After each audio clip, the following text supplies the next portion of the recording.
Hi friends, host Eric here, host Talking with Famous People. And today I'd like to make a video about INFPs, FE and FI, and TE and TI as well. I got this email. According to a podcast, Personality Hacker, I listened to, INFPs could mirror other people's emotions. I felt so happy because it put into words everything I thought growing up but couldn't quite articulate. I just wanted your thoughts on this. Are INFPs able to intuitively understand how other individuals are feeling? Example of a situation. Person A, person B, and I are hanging out. Person A teases person B, but I somehow feel that person B is actually affected by it. However, I also feel like person A doesn't seem to notice, either because they keep continuing or whatever. I confront person A later on, but person A either disregards it, says I'm overthinking it, or I'm just really sensitive. I had a situation similar to the one outlined above happen recently. Normally, I would disregard my intuition in fear of it being incorrect. But the situation seriously weighed me down to the point where I had to talk to my roommate about it. When I talked to my friend, she said I was just over-dramatizing the situation. Similar situations happened a lot growing up, and I would always feel frustrated by it. Maybe that's why I don't always voice out the feelings regarding other people or just keep it to myself. Do you think INFPs can mirror other people's emotions? Am I just crazy, or is there truth to it? I've tried explaining the feelings I get so many times, but it's either so hard to articulate or no one will believe me. Do INFPs usually experience this? I just really want to know because it always feels like my intuition is correct, but I'm not sure why. I'm also wondering if I should trust it more. Yes, you should trust it more. Yes, you're right about those things you're intuiting. That person B really was affected by the teasing. Person A shouldn't have done it and should be made aware of the fact that they did harm and should take ownership of that. However, it's also the case that different people take feelings more seriously than other people. So even if person B got his feelings hurt, it may not have been a big deal to him after the initial burst of hurt feelings. It really depends. It's possible to hurt my feelings in the moment, but if you're not Kimberly or Delilah or somebody in my immediate family, then there's very little chance that that's going to stick with me at all. But it's because I'm FI polar. The thing is, your understanding of things is almost certainly correct, is the number one thing I want to say. The number two thing I want to say is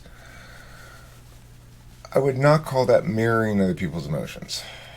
That is, I think, a potentially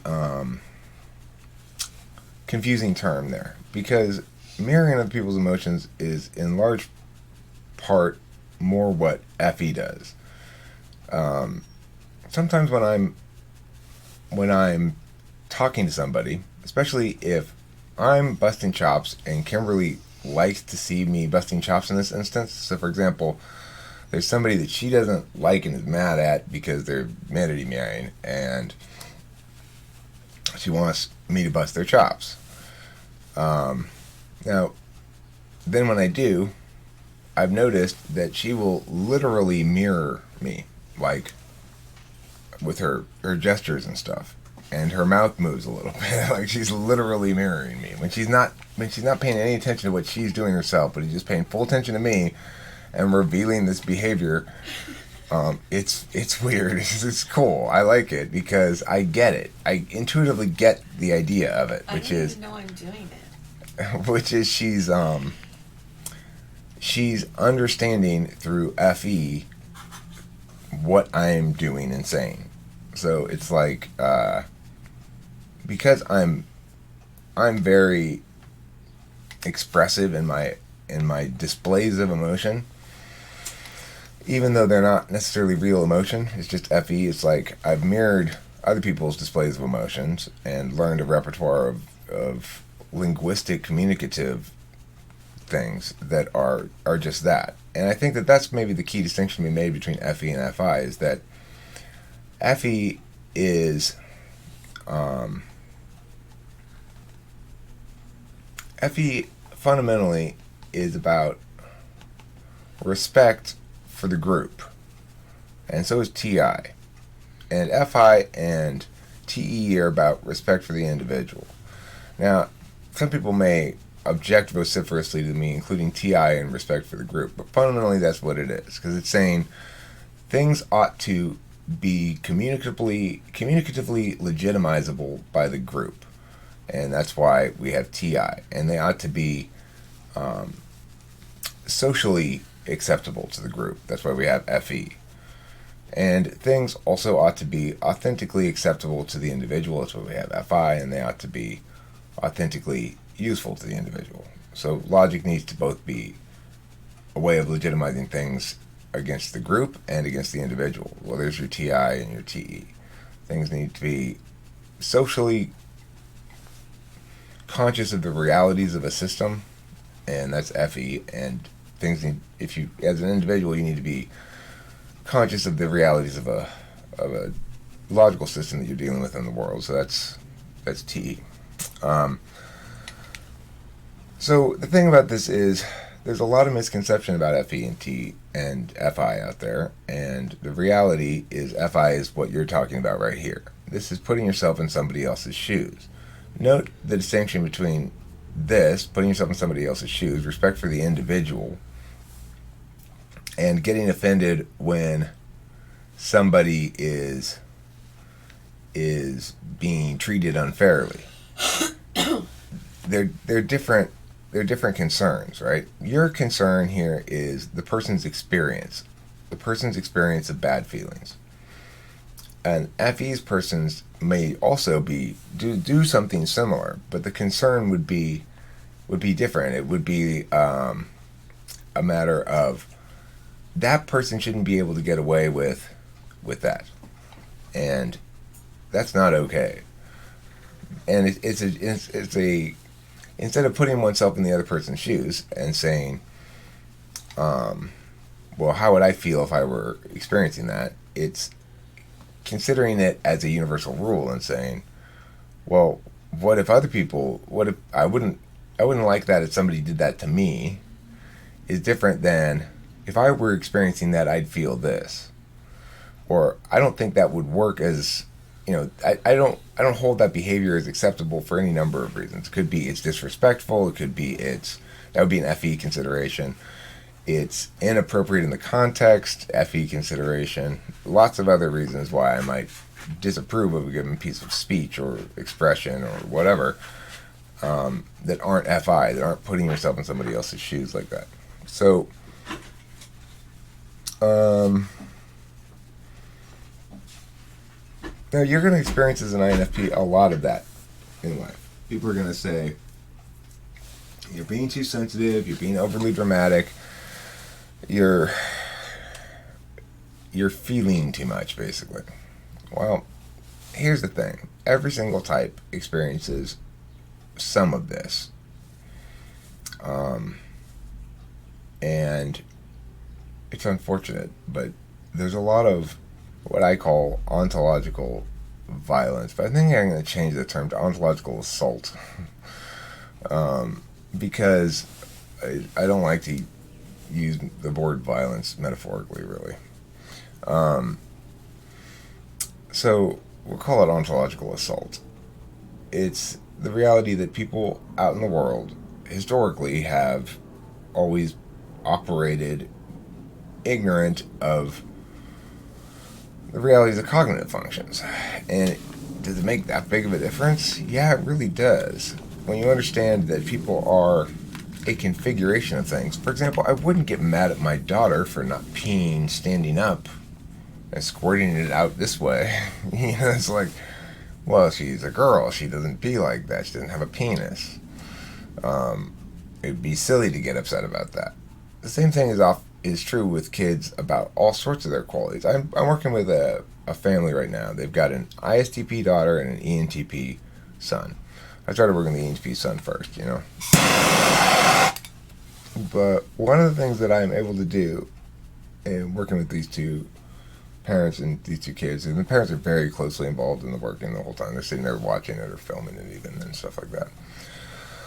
So, is the mom will call me when her son has done badly on a standardized test, as she did yesterday, and I'll explain to her why is it that his verbal reasoning skills are 99th percentile and his reading comprehension is 32nd percentile? I explain, well, because verbal reasoning is an actual thing you can test, whereas reading comprehension is a set of different skills that get combined into somebody's understanding of what comprehension is. Your son's not going to be great at reading boring, contextless paragraphs for detail extraction. He needs a frame. Why is he finding this information? He's not motivated at all to do it, except by the fact that it's a test. And the other problem is, like me, he will jump to conclusions with his intuition based on some small piece of information. A reading comprehension test like that is saying, don't use your intuition. Read for great detail in the most concrete fashion, and then when asked to explain what everything happened in there and what it means and yada yada, then give it back in a detailed fashion. That's reason number 2. Reason number 3 is reading comprehension tests like that may very well be open to interpretation depending on how the questions are worded and how the thing is written. And when it is open to interpretation, he will note that for sure, and that will cause him to be unsure about something that he otherwise would and should be sure about because he's ignoring his NI. So I'm explaining all this cognitive function stuff to the parents and trying to explain to them, this is what you can and should expect your kid to be able to do, and this is what you cannot and should not expect your kid to be able to do. I'm intervening right now on behalf of that 4th grade girl and telling them, do not expect her to be creative. If she gets assignments where she's got to come up with a lot of ideas, she will not be able to do it. You cannot teach her this. It's fundamentally part of her soul. Note how fast she is with these logic problems, though. Amazingly fast. and amazingly good. It's like I work with adults all the time, and it just goes to show you that TI is inborn. It is not something you learn. This 4th grader is a million times faster than, an adult ISFJ or ESFJ or anybody who's got TI lower than dominant. Really, I might be better at them than she is a little bit at the moment, but she's probably still right now faster than I am. She's born that way, or she came out that way pretty quick and early. You're that same way with your feelings, with feeling stuff. You got to remember that FI is its own logic. It's not a logic I understand particularly well, but I do get the concept of it that often reality presents us things that require us to mediate between different wants and different needs and make choices that don't allow us to have our cake and eat it too. One of the things that I don't like about FI and will yell at Kimberly, for example, if she does this, is I call FI the cake and eat it too function. FI wants this and this, and they don't care that it's fair or not fair or whatever. They want it this way and this way and this way. You can't have all of those things. You have to choose. No, I want all of them somehow. I want you to somehow magically make that happen. And of course, the TE person will. They'll find some sort of hybridization thing that allows them to do things that would seem to be not possible. But then often you'll get this weird kind of thing that's just personally desirable to the person, but other than that is all malformed and yeah. So, I don't know. That's just my thoughts. I don't mean to be bashing FI or anything. I'm just saying, FI wants his cake and eat it too. That expression is such a strange expression, by the way, isn't it? Can't they come up with something else like that? I wanna both open this toy and preserve it in mint and box condition. It's like something like that is basically I want my cake and eat it too. But the cake and eat it too thing is a quick way of saying it, and also I guess it came from the fact that in the olden days, at like carnivals and stuff, you'd win a cake and it'd be very beautiful. And you want to keep your cake intact so you could look at how beautiful it was, but you want to eat it too. See, I think that's where that comes from. All right, so do you think INFPs can mirror other people's emotions? No, I don't think you mirror them. I think you do feel you do feel an equivalent of what they're feeling, but you're not mirroring their displays. You're mirroring their experience. And I would say if possible, let's try to find a better verb than mirror. Mirror is confusing verb. I really do think that mirror works more with FE than does with FI. So the reason FI is all about the individual is because it cares about what you care about and your family and your people that are close to you, right? It's a local tribe function. FE is a global tribe function. So this is one of the problems with DSP's tribe term, of course, is that we've got multiple tribes that we're parts of, and functions are going to apply differently as we consider it our inner circle tribe, or if we consider it a larger tribe. This is my family, this is my friends, these are random people, these are people I don't like, I guess. I don't know. I don't really have any. I got a couple people I don't like. I don't like my former boss, Laura Lynn, who is a crook and a scoundrel. Who else don't I like?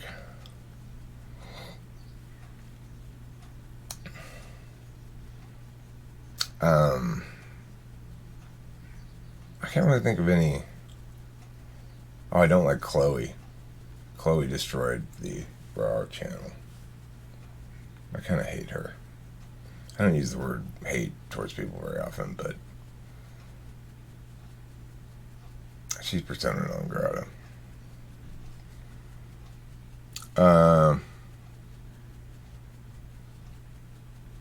Yeah. You'll almost never see an ENTP door slam. There's almost no such thing, frankly. Unless you really fuck up. In which case, I just don't want to. No. You gotta really cross some boundaries to just have me decide to say I hate you and you're persona non grata and fuck off completely. No further discussion possible or needed or wanted. You gotta really. It's like the ENTP door slam is absolute and final, but it's hard to get there, for sure. If you're on the other end of it, just don't even bother, because the only thing I want to do is inflict torture, verbally, of course, but whatever. Now, as an INFP, I'm sure this person who emailed me is thinking, Eric, don't want to inflict pain on others. She's probably already suffering. Put yourself in her shoes. I don't give a fuck. I want her to suffer more. She destroyed years of video footage with her persistent bad behavior.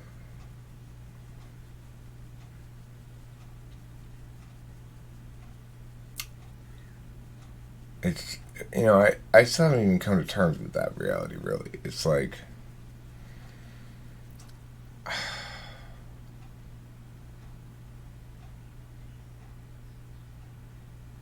if I had feelings that were more higher in the stack than they are, I think I'd be heartbroken.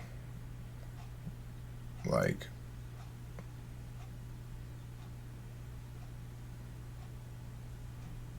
the only reason I'm not heartbroken is because it wasn't something I was playing with anymore. Right? So it's just SI heartbreak.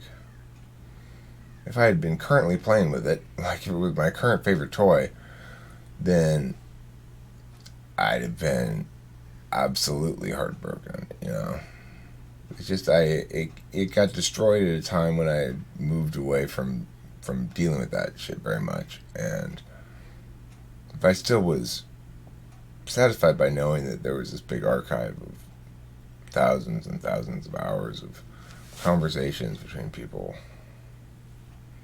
random shit that happened in the room, and it's all gone.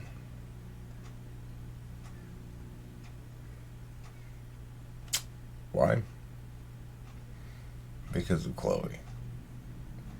Frankly. It's a pretty simple way to put it. So,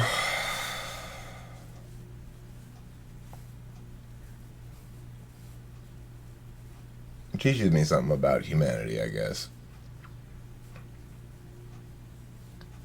You know, when a person's adequately depraved, the line between malice and stupidity becomes blurred. It just grows into some sort of synergistically awful whole new thing called malpidity or stupidalis. I don't know. I don't know how I got off on that. Sorry, this video is not very on topic, is it?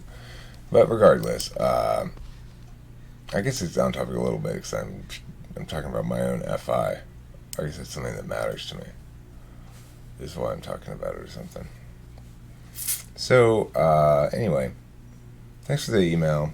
Sorry it took so long to make this video. I sent you a follow-up email to make sure I actually made it, because otherwise it would just like fall into the pile of past promises not kept. So, yeah, anyway, but you're my supervisor. I wouldn't want to get busted like that by you. You know you INFPs intimidate the shit out of me, frankly. It's a good type to have intimidate you because they don't really take much advantage of that, you know. But I'm not lying when I say I find INFPs very intimidating.